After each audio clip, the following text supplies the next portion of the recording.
ছাত্র জনতার রক্তের বিনিময়ে এ বিজয় অর্জিত হয়েছে। এ বিজয়কে নষ্ট করার জন্য স্বৈরাচারীর যে সমস্ত পেতাত্তারা প্রচেষ্টা চালিয়ে যাচ্ছেন তাদের শরীরে চুলকানি আছে। কম করে চুলকান, বেশি চুলকাতে গেলে বাংলাদেশের সাধারণ মানুষ মলম লাগিয়ে দিবে, এমন মন্তব্য করেছেন পাবনা জেলার তালিমুল কুরআন সেক্রেটারি গোলাম রব্বানী খান জুবায়ের। বিস্তারিত দেখুন ঈশ্বরদী প্রতিনিধি ফারুক হোসেনের প্রতিবেদনে।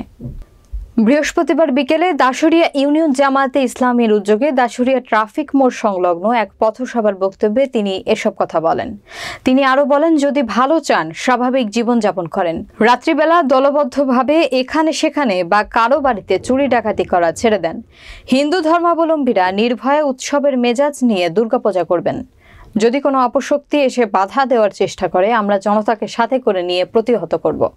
দাশুরিয়া ইউনিয়ন জামায়াতে ইসলামীর আমির মাওলানা আনোয়ারুল ইসলামের সভাপতিত্বে পথসভায় প্রধান অতিথির বক্তব্য দেন বাংলাদেশ জামায়াতে ইসলামীর পাবনা জেলা আমির ও রাজশাহী বিশ্ববিদ্যালয়ের নির্বাচিত সিনেট সদস্য অধ্যাপক আবু তালেব মণ্ডল। এ সময় বক্তব্য রাখেন জেলা তালিমুল কুরআন সেক্রেটারি গোলাম রব্বানী খান জুবায়ের, ঈশ্বরদী উপজেলা আমির অধ্যাপক ডক্টর নুরুজ্জামান প্রামাণিক, উপজেলা নায়েবে আমির মাওলানা নূর মোহাম্মদ, উপজেলা সেক্রেটারি সাইদুল ইসলাম, যুব ও ক্রীড়া বিষয়ক সম্পাদক বাকিবিল্লাহ খান, পাবনা জেলা পশ্চিম শিবিরের সভাপতি ইসরায়েল হোসেন শান্ত, দাশুরিয়া জামায়াতের ইউনিয়ন সেক্রেটারি আহসান হাবিব। অন্যান্যদের মধ্যে উপস্থিত ছিলেন উপজেলা সমাজ কল্যাণ সেক্রেটারি হাফিজুর রহমান খান, প্রচার সেক্রেটারি মাসুদ রানা মাসুম, শ্রমিক কল্যাণ ফেডারেশন উপজেলা শাখার সভাপতি মাহফুজুর রহমান, শুরা সদস্য ডাক্তার মনসুর সহ অনেকে।